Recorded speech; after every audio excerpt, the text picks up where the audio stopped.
Guys, I come in peace. I come in peace only. I'm here to talk about the game objectively. I'm here to talk about the game with no bias, with no hatred. I'm here to talk about the game, tactically break it down, break everything down from first half to second half, to the lineup, to what the hell happened. But before we do that, Hansi Flick got asked an important question before the game started. And you guys all know what he asked. He got asked a very important question. They asked him, where am I able to stream the game? He said, go and ask Proton VPN. Because Proton VPN is the best place if you need a streaming place over 120 countries. I know some of your streams today, it was lacking. It was buffering. It was hella ads. You guys could barely find a stream. Brother, I got you. Scan the QR code right now. The link is in the description. Over 70% off. You guys are paying about $3 every month. That's a cheap bargain. Cheap bargain.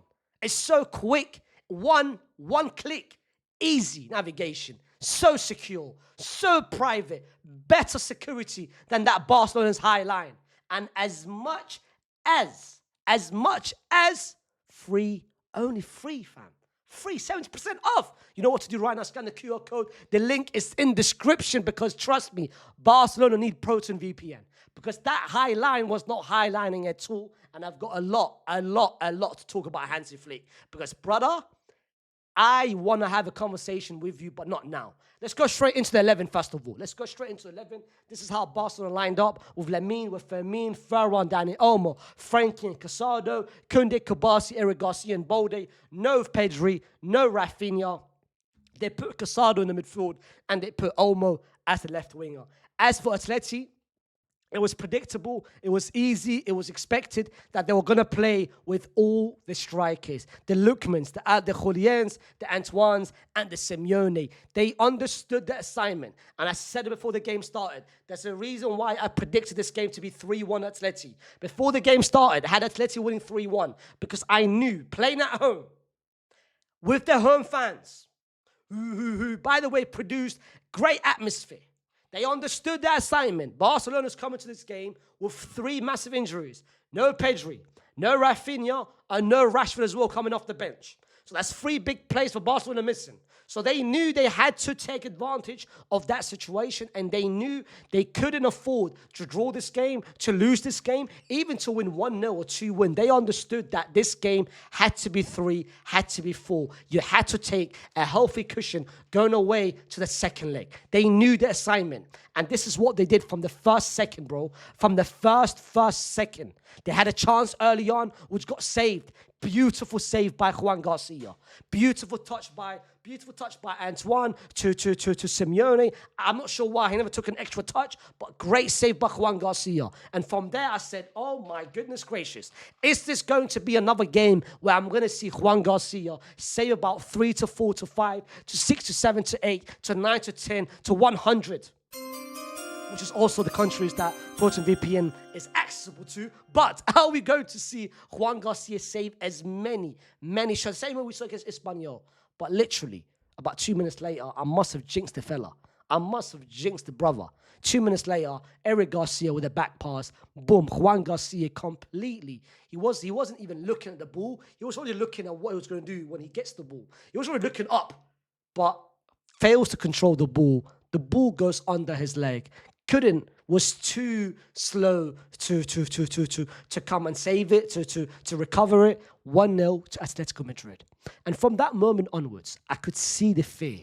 I could see the momentum. I could see the intensity. And I knew Atletico was coming for blood. You could see it. You could see it. The fans got involved.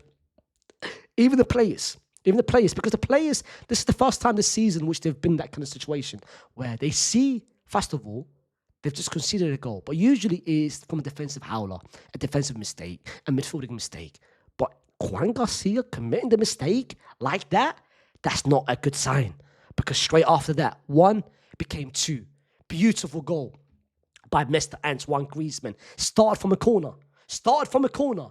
Musso, by the way, which before the corner made a good save. He made a very good save before the corner, but start from the corner. Musa grabs it, finds the long ball to Lookman, who makes a very, very good run in behind. Lookman patiently waits, finds Julian. Julian with a great switch to Molina. Molina with great patience, finds the cutback. Antoine goes onto his left. Nice little curler, 2-0. From one side to the pitch to the other side within 10 seconds.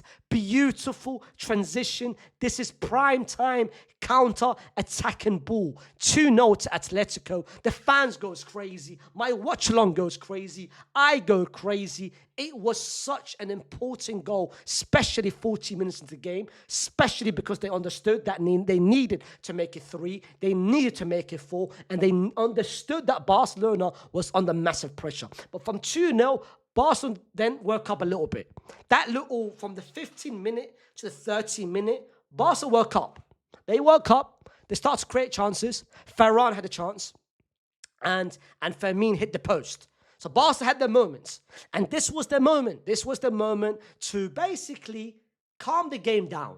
Basically find that moment, find that little cushion where they can get one goal, shut down the crowd, shut down the pressure, and this is when they can come back. Instead, they didn't. Instead, they missed that moment, they missed their window, and they allowed Atletico to get that third goal with an absolute sensational. Once again, every goal which I'm about to say has got one thing in common. It's transition after transition, ball in behind after ball in behind, on the right. Every single goal has got the same science, has got the same case study, has got the same blueprint. Every goal is the same, fam. You've got a great pass from Antoine. Antoine with a beautiful pass in behind once again to Simeone. Simeone once again finds the cutback, which is similar to the second goal. Julian with a beautiful first-time touch to Lookman. Lookman, curler, 3-0. And 3 becomes 4. Similar to what I said, transition after transition, counter after counter, beautiful pass, in behind, Molina to Simeone, Simeone to Lookman, Lookman the cutback. Once again, Julian outside the box scores his first open goal since September, and Atletico makes it 4-0 in the first half. An absolute domination, an absolute the kind of performance you look at from both sides of the teams. And before I talk about what happened, how it led to that moment, why I think who deserves the most blame, before I get to that, let's talk about the second half, because the second half didn't really have much. The game changed completely because there was a couple of questionable decisions going from both sides. First, you had early on, Barcelona understood they had to come to the second half with a lot more intensity compared to what they showed in the first half, and they did. They picked up a little bit. That was the first questionable decision, you can say, was the tackle that Simeone made on Balde. High foot, straight on the shin. You can argue that's a red card. Some referees give a red card. Some referees, they give a yellow card. For me, it was just borderline red. If that was given as a red, I wouldn't look at it and say, that's a bad call. I wouldn't. It's borderline red. It can be a red card. Instead, it was given as a yellow card. Then you had the offside call, which, by the way, killed the whole game. Because Barca scored, what minute was the offside call? I think it was 56, I think 51st, 52nd. Yeah, 51st, 52nd. And from that moment, that was a great timing for Barca to pick up a goal. Because with Barcelona, the main aim, the main purpose of the second half was to get a goal, get a second goal, and make sure you keep the tie still open for the second leg. And scoring a goal at that moment of the game, great timing. 51st minute, you still have the whole second half to get a second goal, and the momentum was going to be on Barca's side. The moment that the referee was going to kick off, the momentum was going to be a Barca side. Atleti might then start feeling a little bit pressure, feeling a little bit, a little bit nerves. But then there was a VAR decision. And it was 1 minute, 2 minutes, 3 minutes, 5 minutes, 8 minutes. It continued to about 9 minutes. A decision which I still don't know, because the initial replay showed it was Kubasi, then it was Liwa. I didn't know whether it was a handball, whether it's Leo who's offside, Leo was touched, Kobasi was ahead of him. I don't know what the decision is. The final decision was offside. Until now, I haven't checked the replays afterwards. I'm recording this match review straight after the watch-along, so I haven't checked what the reports are saying. But initially, it looked like it was Leo. Then it was Kobasi. But one thing which I hope no one questions and no one tries to paint the narrative or try to change the topic of the game. Barcelona, regardless of that moment, the game was over. The game was done. The game was done. I don't want them to paint the narrative. They got robbed. My brother, it was 4-0. If you scored that, it was 4-1. It was still ma'a salama for you. And then Barcelona had the red card by Eric Garcia, which was the right decision. The right decision. Last man, tackle, horrible kick, not even ball contact, definitely red card. Atletico missed their moment. The dagger should have been 5. The dagger should have been 5. Because before I get to whether the second leg, whether Barcelona can make a remontada, let's talk about why it led to that moment.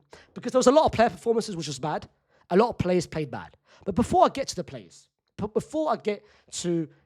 the likes of Juan Garcia, who this is the first time I've seen him drop a howler, like a massive mistake, especially that first goal. But I don't look at Juan Garcia and say, you know what, this is all his fault. The second goal, the third goal, the fourth goal, none of it is his fault. It's the first goal which I look at him. But it's the first time I look at Juan Garcia, bad mistake.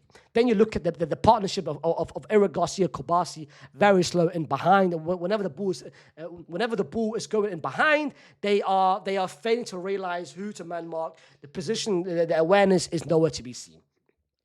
Casado had an absolute howl of a game. And I never understood starting Casado in this kind of game. Never understood the decision to start him. Made zero sense. Dani Olmo was non-existent, but second half woke up a little bit when he played a little bit deeper. Ferran, the tuna sandwich, was non-existent. Lamine Yamal, the fact that the game is 7.7 is very, very much glamorous. It's very much flattering. I don't know how the hell he got 7.7 because this is the kind of game that you look at him for him to step up and never stepped up massively. That's a bad game for Lamine Yamal. I don't know how he got maybe the couple of dribbles there. Other than that, he was non-existent. The chance creation was nowhere there, and I'll come to why maybe he had a bad game. But for me, one person gets most of the blame, and that is Mr. Hansi Flick. Hansi Flick, I want to chat to you for a second. You came before the game started and said, you know what, ask Real Madrid. And that's cute. That's very nice. Very, very nice little comment. You thought you slayed, fam. You thought you did, like, you had a nice little moment, you know what I mean? You thought he did something there, you know what I mean? He got his virals, he got his clicks. Fair play to you. But my brother, this game is all you. I don't mind a manager sticking to his identity. I don't mind a manager staying true to himself. We all understand. You have a high line. You love the high line. You stick to the high line no matter what. However, one thing I respect about a manager more than anything else, he adapts. He understands? All right, cool. Certain games need certain different tactics. Different circumstances needs different things. This is the kind of game where you're coming into this game without Pedri, who is your best midfielder, your best creator, the person who does a lot in the midfield, the progression, the off the ball, defensively, got a lot of recoveries, a lot of things. That's Pedri. And your biggest reason for the high press starts with going forward is the counter press. A successful high line needs a successful counter press and a successful press to lead to the high line. Your best presser, your best runner, your best person who does the off the ball is missing as well in Rafinha. So how do you expect for your high line to be successful, to be the same, without your best midfielder and without your best presser in Rafinha? The fact that you couldn't understand this, the fact that you're too stubborn, too arrogant to say to yourself, you know what, I'm still going to stay with my true identity. I'm still going to play Casado and Olmo and act like nothing is wrong. The fact that you continued past the second goal is bad coaching. Bad coaching. This loss is all on Hansi Flick for the arrogance and for the stubbornness. Ask Real Madrid. How about you ask yourself how to do better scouting next time, yeah? Come and try to give some viral moments before the game. How about you do better scouting, fam? Ask Real Madrid. Terrible coaching by Hansi Flick. And now it comes down to Barcelona. Before, by the way, I spoke about Barcelona. Atletico deserves a lot of praise, fam. Atletico deserve a lot of praise. For Musso, who made 3 to 4 amazing saves. First half, second half, 2 good saves on Ferran, both in the first half and second half. And overall, had a very good performance, especially that second goal was all him. His deliveries, his ball playing, his calmness. Of course, without Oblak, who's the captain, who's the best goalkeeper, the fact that he stepped in and delivered even more amazing performance by Musso. The back line in Hanko, in Reguero, who did a very good job, by the way. Very good job, and of course, on Lamine Yamal. The midfield of Koke and Llorente, I looked at it initially and said, fam, you've got no barriers, who's a massive miss with injury. You've got no Baena, no Mendoza, the new January signing. But the fact that Coco, rolling back the years, by the way, having a very good couple, this season has been low-key, pretty decent, especially the last game against Betis in the Copa. Llorente, very fortunate not to get a red card, but still decent performance. But I want to talk about this man, Simeone, beautiful. I want to talk about Antoine Griezmann in 3 of the goals. The build-up, sensational. Julian stepping up when you need to step up, which is why I said before the game, this is the kind of game where you need to step up without a goal. An open play goal since September. He delivers with a goal and assist. This assist, by the way, was very, very, very great pass, great vision, great technique. But this man right here changed everything for Atletico. I said it in my last video. This man changed the whole dynamic of Atleti. The reason why I look at Atleti differently now, this man right here, he changed everything. In terms of running his runs in behind, in terms of giving Atleti a lot more speed, a lot more creativity, a lot more in runs, whether on the ball, in behind, he gives them different outlook, a different, complete different. He influences the game like no one else from Atleti.